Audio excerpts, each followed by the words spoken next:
वक्फ board जो amendment bill था उसके पास होने के बाद उसके जो पॉजिटिव साइड्स हैं वो लोगों तक पहुंचाने का काम अब महाराष्ट्र में बीजेपी करने वाली है। और इसी पर हमारे साथ बात करने के लिए हैं उनके माइनॉरिटी सेल के महाराष्ट्र के अध्यक्ष और मुंबई के अध्यक्ष। सर, पहले तो बीजेपी लोगों तक पहुंचा रही है कि किस तरीके से लोगों का फायदा हुआ, माइनॉरिटी का फायदा हुआ, इसमें किस तरीके का ये रोड मैप होगा, क्या कार्यक्रम होगा? हमारे मुंबई और महाराष्ट्र के दोनों प्रदेशों के मिला के 100 जो नेता है, हम उनकी एक टीम बनाने वाले हैं और उनको एक दिन का प्रशिक्षण हम देने के बाद उनको पूरे महाराष्ट्र और मुंबई के हर जगह मुस्लिम महलों में जाकर ये वक्फ बिल के बारे में क्या परिस्थिति है, ये मुस्लिम समाज के लोगों में जाकर हम उनकी पूरी तरीके से जन जागृति करने वाले हैं। कांग्रेस और उनके कुछ जो लोग है, जो मुस्लिम लीडर है, वो बहुत दिनों से राजनीति करते हैं। वो लोगों को ये वक्फ बिल आने की वजह से कुछ न कुछ उनको दुख हुआ है और वो हमारे मुस्लिम समाज के लोगों को भड़काने की पूरी तरीके से कोशिश कर रहे हैं। हम पूरी तरीके से समाज में जाकर ये वक्फ बिल कैसा अच्छा है और ये वक्फ बिल का कितना फायदा होने वाला है, ये मुस्लिम समाज का इसको कोई नुकसान नहीं पहुंचने वाला है, ये सारी बातें लेकर हम मुंबई और पूरे महाराष्ट्र में हम सभी जो हमारे धार्मिक गुरु हो गए, दरगाह हो गए, जो बड़े बड़े जो लोग हैं हमारे समाज के, हम उनमें जाकर ये बात उनसे करने वाले हैं। और ज्यादातर हम जो हमारे गरीब मुस्लिम है, जो पसमंदा है, जो आज तक 70 साल की कांग्रेस की राजनीति से जो हमारा पसमंदा समाज है, जो ओबीसी समाज है, उसको जो दूर रखा गया है, हम उनमें जाकर ये बात उनके सामने रखने वाले हैं।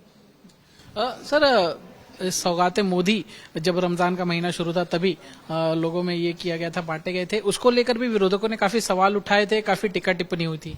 देखिए, मुसलमान सशक्त ना बने, मुसलमान विकास की मुख्य धारा से ना जुड़े, ये विरोधियों का काम रहा है। पिछले 60-65 सालों में उन्होंने हमें कमजोर और कमजोर किया है। इसलिए आज मोदी जी, आप देखिए हाल ही में जब सौगाते मोदी शुरू हुई, हम क्या कह रहे थे, हमने क्या प्लान किया था कि 32 लाख मुसलमानों को और यहाँ पे मुंबई के 25,000 मुसलमानों के चेहरे पर हम खुशी बिखेरेंगे।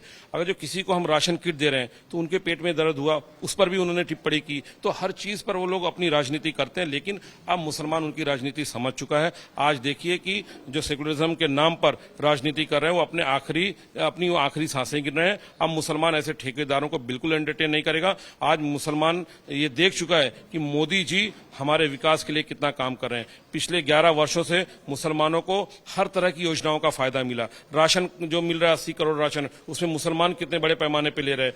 5 लाख इलाज जो है आयुष्मान, तो मुसलमानों को लगा है कि अब भेदभाव नहीं हो रहा है, अब मुसलमानों को कोई डरा नहीं सकता है, अब मुसलमानों को कोई बहका नहीं सकता है। कुछ लोग वक्फ बिल जो आज के वक्त की जरूरत है, आप वक्फ बिल अगर जो वो लोग पढ़ लें तो मुझे लगता नहीं है कि कोई विरोध करेगा। उस पर भी लोग टीका टिप्पणी कर रहे हैं क्योंकि उनकी राजनीतिक जमीन खिसकती हुई नजर आ रही है उनको। हम समाज में जाएंगे, हम लोगों के बीच में जाएंगे, एक संवाद यात्रा हम लोग निकालने वाले हैं और उस संवाद यात्रा के माध्यम से हम लोगों को जागरूक करेंगे।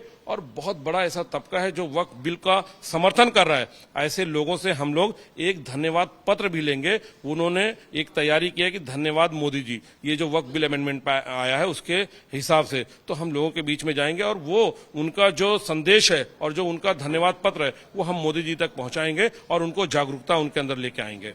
एक तरफ आप कह रहे हैं आप लोगों तक जाएंगे, उनसे धन्यवाद पत्र लेंगे, लेकिन वही जो राज्य हैं जहां पर विरोधी हैं आपके, जैसे बंगाल में ममता बनर्जी ने कहा है कि वो वक्फ बिल वहां पे लागू नहीं होने देंगी।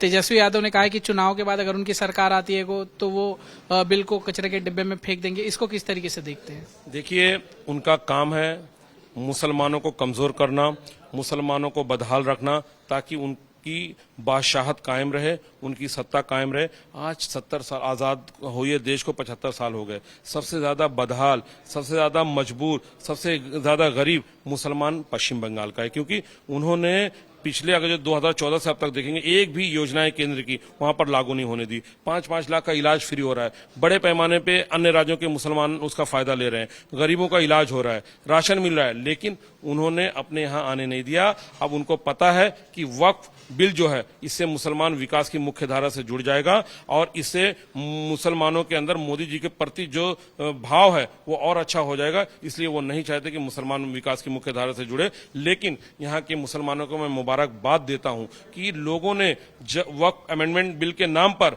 दूसरा शाहीन बाग करने की कोशिश की, लेकिन आम जनता ने, आम मुसलमान ने उनको नकार दिया। मैं यहाँ का मुसलमान मुबारकबाद का मुस्तहिक है। यहाँ का मुसलमान को पता है कि मोदी जी के ऊपर हमें भरोसा रखना है और मोदी जी की गारंटी पे पूरा मुसलमान भरोसा रख रहा है। इसलिए मुसलमानों ने कहीं दंगा नहीं किया, कहीं ये लोगों ने मस्जिदों से कई जगहों से अलायन किया, लेकिन मुसलमानों ने उनकी नहीं सुनी है। आज मुसलमान खुद मुख्तार है, आज मुसलमान स्वयं सारी चीजों की जानकारी रखता है। इसलिए अब इनको बरगलाना, अब इनको बहकाना वो बिल्कुल नहीं चलेगा। यहाँ का मुसलमान समझ गया है कि जो विकास करेगा हम उसके साथ रहेंगे और मोदी जी ने जिस तरह से 2014 से अब तक विकास किया है उसके लिए सभी कायल हैं।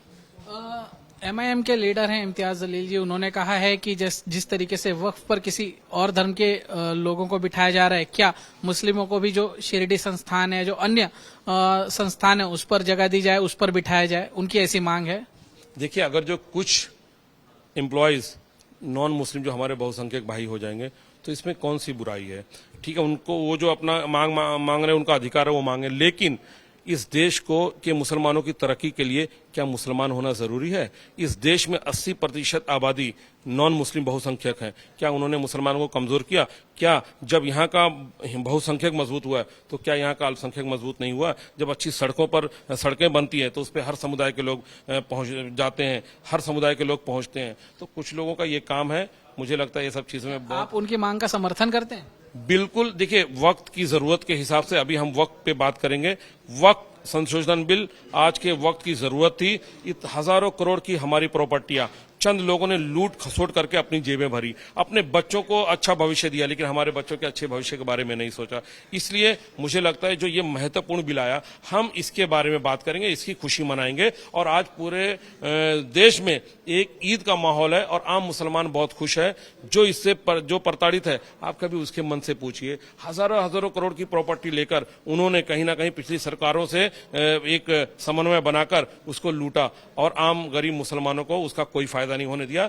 लेकिन मैं प्रधानमंत्री नरेंद्र मोदी जी का बहुत दिल से धन्यवाद करता हूं कि उन्होंने हमारे समाज के बारे में सोचा और वक्फ बिल जैसा संशोधन बिल वो संसद में लेके आए और पूरी मजबूती के साथ उन्होंने पास कराया। जी, इस संशोधन बिल का विरोध भी हुआ, लेकिन बिल पास हुआ। लेकिन अब इसको लेकर जो विरोधी हैं वो सुप्रीम कोर्ट तक गए हैं। इसको किस तरीके से देखते हैं? देखिए, विरोधक जब भी कोई अच्छा मोदी जी काम करते हैं उसका विरोध करना उनका काम ही है, और उन्होंने विरोध बोलकर सुप्रीम कोर्ट में गए हैं। लेकिन पूरी तरीके से मैं कहता हूं कि ये वक्फ बिल जो हुआ है इसके अंदर शासन ने जो किया है इसके अंदर कोई भी कमी छोड़ी नहीं है। आपने देखिए, पूरी तरीके से एक कमेटी बनाई, कमेटी को पूरी तरीके से टाइम दिया, कमेटी ने जो सुझाव दिए वो पूरा तरीके से सुझाव लिया और पूरी तरीके से संसद में इस पर चर्चा हुई। ये कहीं भी गए तो इसमें कुछ होने वाला नहीं, इसमें कोई गलत काम इन्होंने किया नहीं है। और कांग्रेस और राष्ट्रवादी के कुछ लोग जाना ही चाहते हैं तो मुस्लिम समाज की जो लोगों ने आज तक जमीन हड़प करके रखी है, जिस पर अतिक्रमण डाला है, उस पर उसका जो गैर फायदा किया है, उसके बारे में उन्होंने सुप्रीम कोर्ट या कोर्ट में जाना चाहिए ना, क्योंकि बहुत से लोगों ने किया है, उसके पुरावे हैं। और हम वसीम जी, हम एक 8-10 दिन में आपको जो महाराष्ट्र में और पूरे देश में जिन लोगों ने इसमें गफला किया है उसका पुरावे के साथ हम एक प्रेस देके उनके नाम डिक्लेयर करने वाले हैं। बिल्कुल, तो जिन लोगों ने जमीनों पर कब्जा किया है उनके नामों को डिक्लेयर करेंगे और इसके साथ ही ये लोगों के फायदे का बिल है, इसीलिए विरोधक सुप्रीम कोर्ट जाए, कहीं भी जाए, इससे कुछ होने वाला नहीं है, ऐसा साफ मानना जो है वो बीजेपी का है। कैमरा मनीष मंदार के साथ दीपेश त्रिपाठी, मुंबई, आज तक।